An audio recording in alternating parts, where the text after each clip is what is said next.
Are your team struggling with poor communication and rushed timelines? Is your product vision clouded by a lack of clarity? It's time to find your way through the confusion and build products that truly resonate with users. Introducing Pierce the Design Fog, a new book by DIANNA. That's me. It's the essential guide to turning abstract ideas into high-quality products. This book offers a proven playbook with practical frameworks and tools to help you foster team synergy, lead with vision, and master your designs from concept to creation. Discover how to improve cross-functional collaboration and avoid costly missteps. Prioritize user experiences and transform insights into effective designs. And develop a systematic approach to turning ideas into actionable strategies. Don't let confusion cloud your product vision. Pierce the Design Fog is the definitive resource for leading your team with confidence and building products your customers will love. Pre-order your copy on September 15th and get ready for the official launch on October 15th. Find it wherever books are sold or visit piercethedesignfog.com. Welcome back to the Quality During Design podcast. In Quality During Design, we were talking about engineering aspects of product development. Pierce the Design Fog covers concept development, which is early product development before we've actually designed anything. Although we have an idea, but we still need to work with our team to develop that idea into a product. Now here in October, November, December on Substack, we're exploring late-stage design failures.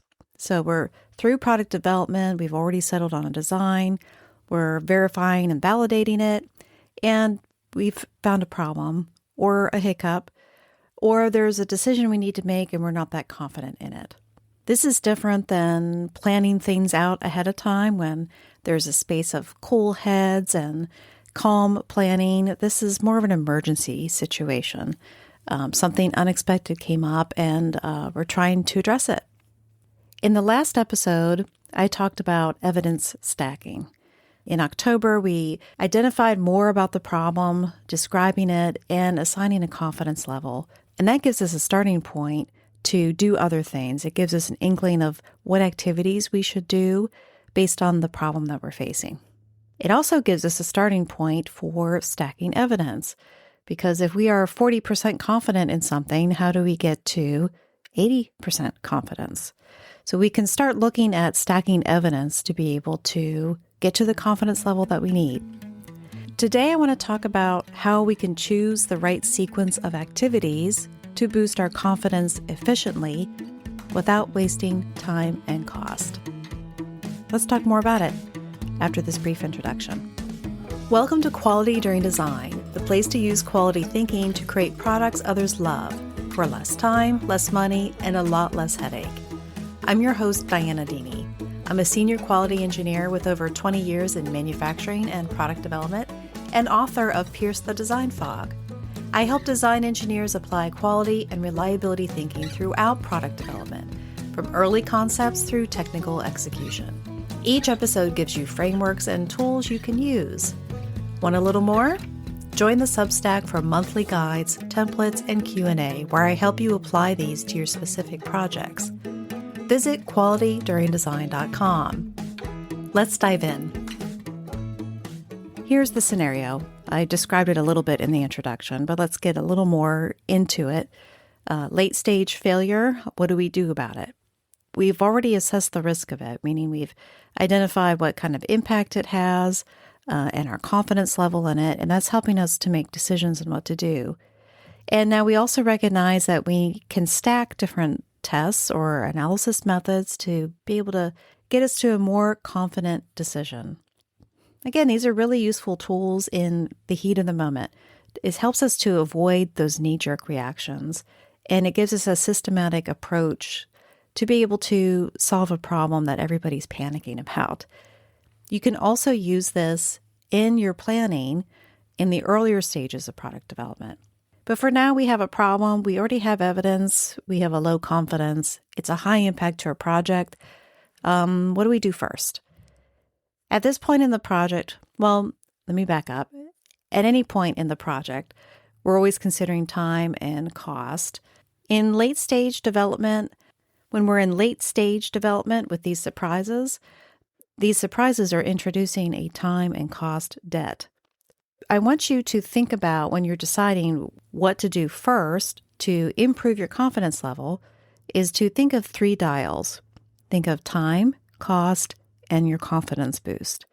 Every type of test, research, expert consultation that can help you improve your decision, consider not just the time and cost, but also the confidence boost that you're going to get from it. This kind of goes along with what we talked about last month, assigning a confidence.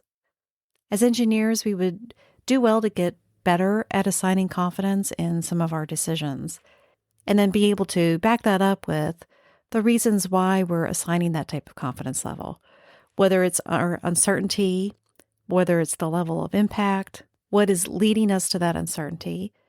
And then we can also do that when we're choosing activities in order to boost our confidence. Really think about how that activity is going to be adding confidence to your decision, and name the confidence level, assign it a value. This forces you to be strategic about what you're doing. For example, a literature search is low cost and low time, and it might give you a moderate boost in your confidence. Compared to a system level test, which is going to cost a lot, perhaps take a lot of time, and would give you an extremely big confidence boost. Which one should you do? Should you do both? Should you do both at the same time? Should you skip the literature search and only focus on the system level test? It depends. We need to make a decision. And we can use the time, cost, and confidence boost to help us make a decision. Here's a strategy that you can use when you're facing this kind of decision. Use the work backwards strategy. You can start with the most difficult, expensive endpoint, which could be your system testing, but then walk backwards from that to find cheaper preliminary steps that build toward it.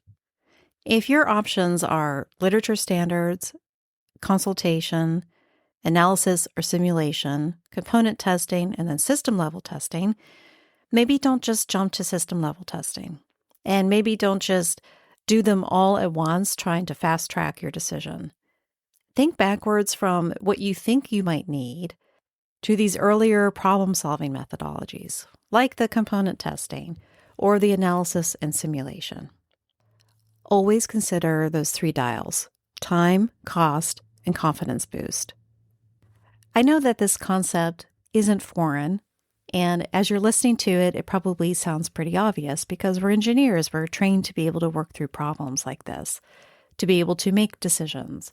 But we can get stuck when we're having these emergencies in focusing on not just the time and cost, but also getting explicit about the confidence boost that whatever analysis is going to give us is going to help us make decisions about what to do first instead of doing all the things. Really pause and give it an assignment. When you step back and look at it, you may realize that, you know what, a literature search, an expert consultation, this isn't going to help us in this situation. It's only going to give us a 5% boost in total. So we're not going to waste our time doing that. By assigning a confidence boost to your test plans, you're more critically assessing and thinking through what kind of information that you really need to be able to be more confident in your decision. This is the switch that I encourage you to make. Take these natural thought processes that you have toward test design and solving problems and stop and start assigning a confidence level to them. Assign a confidence level to the problem, and then assign a confidence level boost to whatever solution that you have. This is going to not only help you plan out how to react to this situation, it can also help you work with your team to develop a test plan that will actually help you make a decision. And if it ends up being that you really need that component test or that system level test in order to solve this problem, having a confidence boost and using confidence levels will help you articulate the level of impact that this kind of test will have on your decision and on the project as a whole. Combining that all with evidence stacking and acknowledging that there are time and cost constraints that we need to think about, but these other methods aren't going to give us what we need, or they will get us pretty far, and let's start with those. Where you might get stuck is it is difficult to start assigning confidence to things. For one, it's like a muscle that we need to train with. We need to practice it in order to get good at it. But breaking it apart, like I've shown on Substack, on the posts in October, really help us get far in being able to assign a confidence level, which is why I promote it. And another reason is that we don't want to look like bad engineers or indecisive people. We want to be seen as technically competent and good at our engineering jobs and at our design. But would you rather work with somebody that was overconfident or somebody that had an honest uncertainty that they communicated with the team? Would you rather have an engineer who's 90% confident but can't explain why, or an engineer who's 60% confident and articulates exactly what they're uncertain about and what would increase confidence? Most of us would say B. Being strategic with these late-stage design decisions and problems that pop up is going to help us be the engineer who can describe their confidence and articulate what they're uncertain about. When we don't do this, we risk overtesting. So wasting months on tests that only move our confidence 2%, or undertesting, missing critical unknowns until it's too late and reaches production, or testing the wrong things, meaning we're testing what's easy versus what matters. So the fix for all of this isn't more testing, it's strategic testing. It's understanding the impact and our current confidence level, understanding how we can stack evidence, and how each layer of our evidence stacking gives us a confidence boost, and being able to assign what confidence boost that would give us. So what's today's insight to action? Start flexing and using those confidence assigning muscles.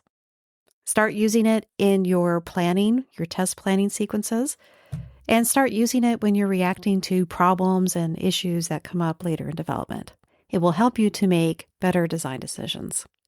Now, from this month, you have the stacking principle, the 3-dial model, and the work backwards strategy. If you want the sequence and the case study and ready-to-use templates that save you time and prevent errors, subscribe to the Substack. This is the toolkit you need to implement this framework. Why am I pushing you to Substack and not just describing it here? Because these are not easy concepts to be able to explore in a 10-minute podcast. On Substack, I'm providing more details about it, guidelines, visuals, and examples that help you apply this idea to your work. So visit qualityduringdesign.substack.com, or you can get the transcript of this episode and many other podcast episodes at DIANNAenterprises.com. This has been a production of DIANNA Enterprises. Thanks for listening.